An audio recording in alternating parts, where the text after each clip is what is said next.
Assalamualaikum warahmatullahi wabarakatuh. Bertemu lagi dengan RN Sunarsi.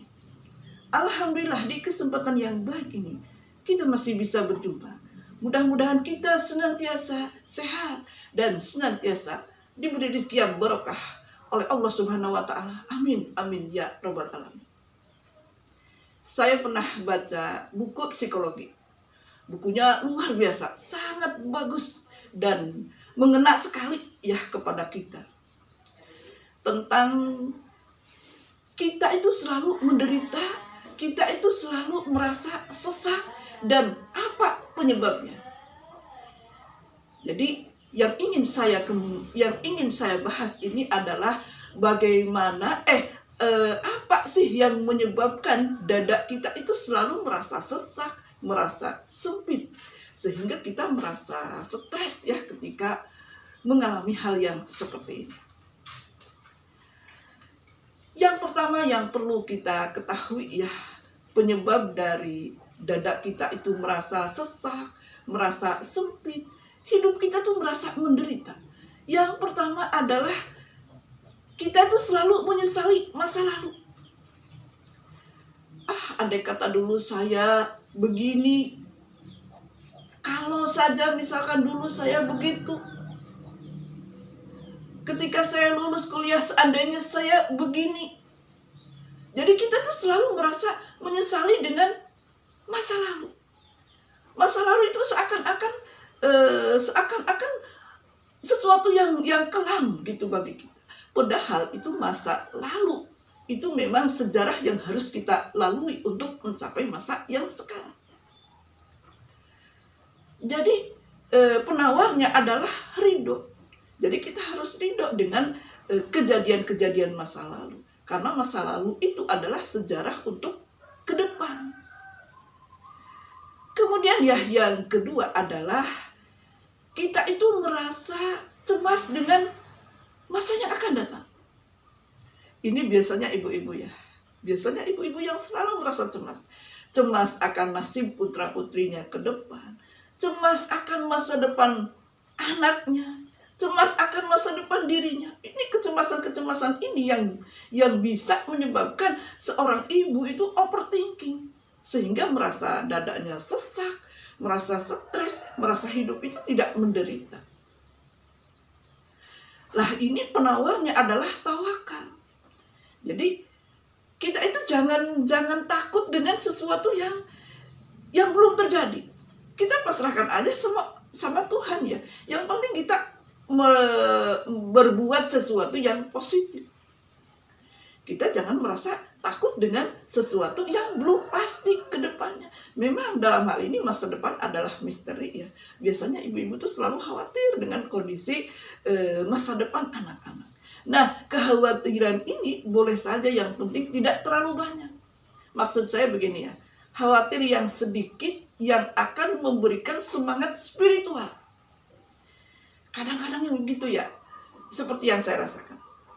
Khawatir kepada anak saya, misalkan, wah anak saya gimana ya nanti masa depannya, gimana nanti ketika dia mencari pekerjaannya. Nah, khawatir yang sedikit itu jangan banyak-banyak ya. Rasa khawatir itu akan membuat kita itu menjadi lebih strong dalam beribadah dan lebih kuat dalam beribadah. Harus selalu beribadah.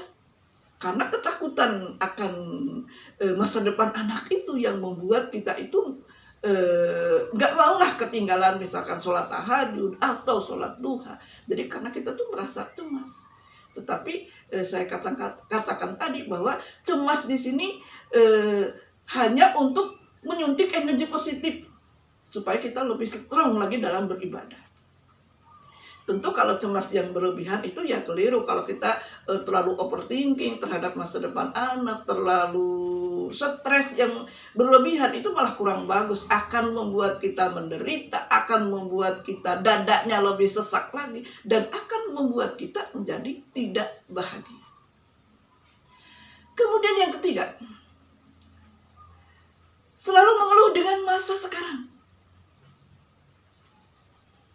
Mengeluh karena ekonomi susah, mengeluh karena susahnya mendidik anak yang saleh, mengeluh karena anak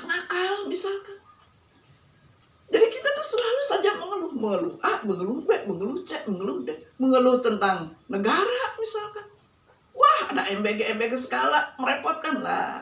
Kita itu kan tidak punya kebijakan. Kita hanya curhat saja, bilang sana, bilang sini. Curhat, mengeluh. Nah, sebenarnya mengeluh ini adalah energi negatif ya. Kalau kita mengeluh, itu adalah kita sedang mengeluarkan energi negatif. Sehingga alam semesta akan menangkap energi negatif itu dan akan kembali kepada kita. Sehingga hidup kita tetap menjadi susah. Itu dalam hukum law of attraction kan seperti itu. Jadi kalau kita berpikir positif, maka akan terjadi hal yang positif. Kalau kita berpikir negatif, maka akan terjadi hal yang negatif. Jadi mengeluh bukan solusi. Kehidupan yang sekarang ini berangkat dari doa-doa kita masa lalu. Jadi kita tidak perlu mengeluh. Penawarnya apa? Penawarnya adalah kita bersyukur. Karena apapun yang sekarang kita alami ya, entah misalkan ekonomi sulit atau apapun lah yang membuat dada kita sesak. Itu karena berasal dari masa-masa lalu kita. Jadi solusinya itu kita bersyukur aja dengan apa yang Tuhan berikan. Hargai yang Tuhan kasih kepada kita. Kemudian yang selanjutnya ya, yang membuat dada kita sesak. Kita itu selalu meletakkan kebahagiaan di mulut orang lain. Dalam hal ini, sepertinya kita tuh butuh validasi dari orang lain. Ingin diakui, ingin dihargai, ingin dihormati. Sehingga ketika tidak diakui, tidak dihormati, tidak dihargai, kita merasa sesak, merasa dadanya sempit, merasa hidup menderita. Dalam hal ini, penawarnya adalah ikhlas. Jangan bergantung terhadap penilaian orang lain. Kemudian yang selanjutnya adalah kita tidak memaafkan kesalahan kita. Contoh ya. Saya sebagai seorang ibu, ketika saya mendidik anak saya, ini contoh ya, ketika saya mendidik anak saya waktu kecil, mendidik membaca, mendidik belajar menulis, belajar berhitung. Misalkan ya, kita dengan penuh kekerasan.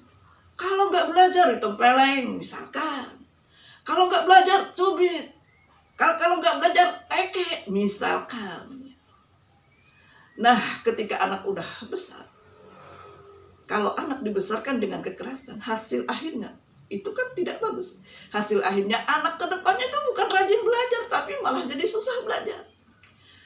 Susah belajar, kemudian emosinya tidak stabil, jadi fluktuatif, begini begitu. Terus agak nakal, bantengor. Nah, ketika kita melihat nyatanya seperti itu, buktinya seperti itu.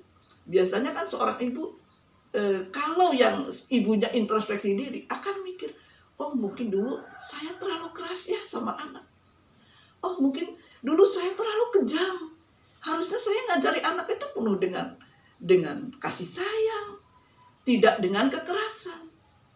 Tetapi ya, dia tuh akhirnya menyesal terus. Oh ini salah saya. Oh ini salah saya. Oh ini salah saya. Nah, kita itu tidak memaafkan diri kita. Harusnya kita memaafkan supaya kita itu, dada kita itu tidak sesak dan tidak menderita. Ya udah, maafkan aja. Karena waktu itu pun kita mungkin masih muda dalam menjalani kehidupan berumah tangga, masih emosinya juga masih tidak stabil. Kemudian kita juga merasa idealis, ketakutan anak nanti tidak bisa baca, tidak bisa nulis, tidak bisa ngitung. Jadi kita maafkan aja masa lalu kita. Yang penting ke depannya kepada anak kita tetap penuh kasih sayang. Tidak ada kata terlambat untuk memperbaiki diri. Nah, itu adalah hal-hal ya yang menyebabkan dada kita ini selalu merasa sesak, selalu merasa sempit, sehingga kita itu merasa menderita dengan hal-hal tersebut. Mari kepada semua ya, kita selalu belajar memperbaiki diri, selalu menerima yang udah lalu. dan bersyukur dengan yang sudah ada. Juga jangan cemas terhadap masa depan. Terima kasih yang sudah menonton video RN Sunarsi. Wassalamualaikum warahmatullahi wabarakatuh.